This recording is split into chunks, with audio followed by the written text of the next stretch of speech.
যখনই আমাদের মুক্তিযুদ্ধকে নিয়ে কথা বলবে ওদের কমেন্টস বক্স ভরে দেন জাতীয় পতাকা, ভেস্তে যাবে। আমি আপনাদেরকে বললাম ভেস্তে যাবে ওদের স্বাধীনতা বিরোধী কার্যক্রম।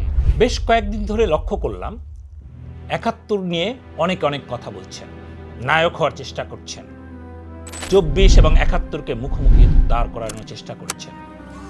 ২৪কে বড় বানাতে গিয়ে ৭১কে বানাচ্ছেন বস্তা পচা আলোচনা। ৭১ নামক বস্তা পচা জিনিস দিয়ে আমাদেরকে দাঁড়িপাল্লাকে পরাজিত করা যাবে না। কেউ আরেক ধাপ উপরে গিয়ে বলছেন ৭১-এর ব্যবসা আর চলবে না, এই ইন্ডাস্ট্রি আর চলবে না। মানে ৭১ একটা ইন্ডাস্ট্রি। আমরা বলতে চাই এই নতুন বাংলাদেশে মুক্তিযুদ্ধ ইন্ডাস্ট্রির ব্যবসা চলবে না। কেউ তো আরেক ধাপ উপরে এসে অনেক বাজে কথা বলছেন। ৭১ প্রজন্ম ছিল নিকৃষ্টতম প্রজন্ম। এদের যুদ্ধ মিথ্যা, এদের স্বাধীনতা মিথ্যা, এদের সবকিছু মিথ্যা। তো তাদের জন্য খুব স্পষ্ট একটা কথা, সেটা হচ্ছে বাংলাদেশ ১৯৭১ সালে ১৬ই ডিসেম্বর পাক হানাদার বাহিনী থেকে মুক্ত হয়েছে এবং মুক্ত হয়েছিল একটা গণযুদ্ধ এর মাধ্যমে। তার মানে মুক্তিযুদ্ধ করে বাংলাদেশ স্বাধীন হয়েছে। এই বিষয়ে খুব স্পষ্ট কথা, লাউড অ্যান্ড ক্লিয়ার। বাংলাদেশ কোনো ব্যক্তির কোনো আলোচনায় কোনো রকমের কোনো ঢং মং রং এগুলো দিয়ে স্বাধীন হয়নি। বাংলাদেশ স্বাধীন হয়েছে পাকিস্তানের কাছ থেকে। কিভাবে হয়েছে? একটা সশস্ত্র যুদ্ধের মাধ্যমে। কোনোভাবেই অন্য কোনো উপায় নেই। এবং সেই সময় বাংলাদেশের ৮০ থেকে ৯০% মানুষ সেই মুক্তিযুদ্ধকে সমর্থন করেছিল বলেই আমরা ৭১-এর ১৬ই ডিসেম্বর স্বাধীনতা লাভ করি। এটা হচ্ছে ধ্রুব সত্য। আর ওই যে ৫% যারা রাজাকার ছিল, আলবদর ছিল, সমাজের ঘৃণিত ব্যক্তি ছিল, যাদের মধ্যে দেশপ্রেম ছিল না, যাদের রাজনৈতিক আইডিওলজি ডিফারেন্ট ছিল, সেই সব মানুষগুলো সেই দিন পরাজিত হয়েছিল। তো পরাজিতরা কি করে? পরাজিতরা নেংটু হয়ে ঘোরে। পরাজিতরা কি হয়? পরাজিতরা মাথা নিচু করে চলতে অভ্যস্ত হয়ে যায়। ঠিক একইভাবে গত ৫০ বছর ধরে এরা মাথা নিচু করে চলেছিল। হঠাৎ করে যখন একটি সরকার দীর্ঘদিন আমাদের উপরে স্বৈরশাসন চালায় এবং তার অস্ত্র হিসাবে, তার মূল হিসাবে ব্যবহার করে আমাদের মুক্তিযুদ্ধকে, তো মুক্তিযুদ্ধের কিছু বিষয়ে আওয়ামী লীগের নিজস্ব কিছু স্ট্যান্ডবাজি আছে। তারা মুক্তিযুদ্ধকে ব্যবহার করেছিল তাদের রাজনৈতিক স্বার্থে। তার মানে মুক্তিযুদ্ধ, ৭১, ১৬ই ডিসেম্বর, ২৬শে মার্চ এইগুলো কোনোটাই ফিকে হয়ে যায়নি। ২৬শে মার্চকে বাংলাদেশ স্মরণ করবে, ঠিক একইভাবে ১৬ই ডিসেম্বর বাংলাদেশি মানুষরা স্মরণ করবে, এটাই স্বাভাবিক। তো ওই পরাজিত শক্তিরা ২৪শে এসে যখন এই গণ আন্দোলনে যোগ দেয়, দিয়ে তারা একটুখানি নিঃশ্বাস ছাড়ল।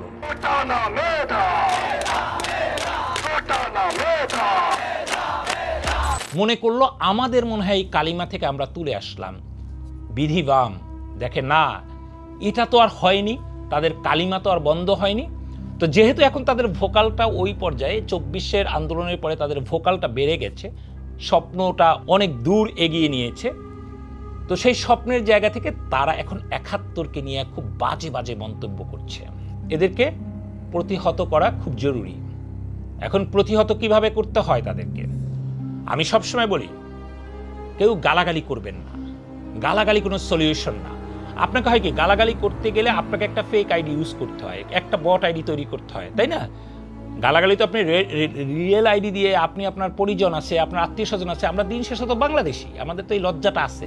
তখন আমরা কি করি? তখন আমরা বাধ্য হয়ে একটা ফেক আইডি খুলি। এই হচ্ছে আমাদের শয়তানটা আমাদের মধ্যে ঢুকে গেল, ফেক আইডি। তো গিয়ে হয়তো বা আমরা স্বাধীনতার পক্ষেই কথা বলছি, কিন্তু ওই যারা স্বাধীনতার বিপক্ষে, আমাদের ২৬শে মার্চের বিপক্ষে, আমাদের ১৬ই ডিসেম্বরের বিপক্ষে যে মানুষগুলো, তাদেরকে গিয়ে আমরা অকথ্য ভাষায় গালাগালি করছি। তো প্লিজ আপনাদের কাছে রিকোয়েস্ট, প্রতিবাদের মতো করতে হয়। ৭১ আমাদের চেতনা, ৭১ আমাদের জাতিসত্তা তৈরি করেছে।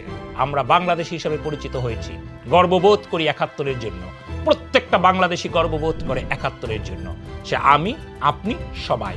উনি যখন বলেন, ওই যেই ব্যক্তি স্বাধীনতা দিবস নিয়ে, আমাদের স্বাধীনতা নিয়ে, ৭১কে নিয়ে ট্যাগ তৈরি করার চেষ্টা করে, আওয়ামী ট্যাগ বানানোর চেষ্টা করে, সেটা ওই আওয়ামী লীগের মতোই কিন্তু। তো দিন শেষে সেও কিন্তু বলে আমি গর্বিত বাংলাদেশি।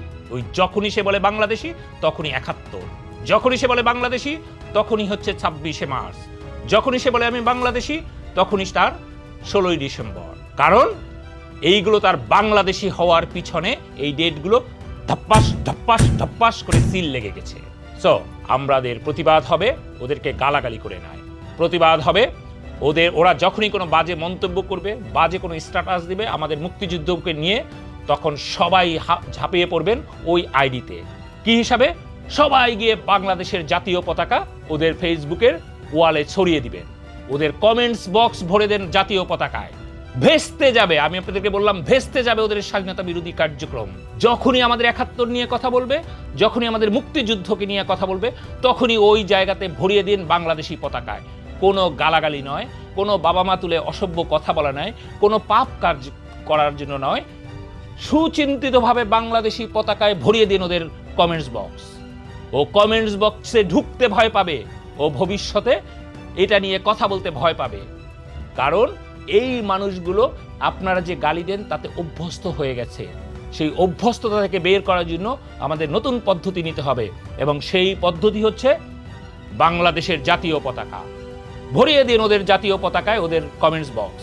কোনো গালাগালি নয়, কোনো গালাগালি নয়। প্লিজ আসুন বাংলাদেশের স্বাধীনতাকে রক্ষা করি আমরা সবাই মিলে, এবং আমরা করে যাব। আমাদের আমূর্ত ৭১ আমাদের প্রেরণা, ৭১ আমাদের গৌরব। ৭১ আওয়ামী লীগের কোনো ট্যাগ হতে পারে না, ৭১ আওয়ামী লীগের কোনো জিনিস হতে পারে না, আওয়ামী লীগের কিছুই না, ৭১ সারা বাংলাদেশের।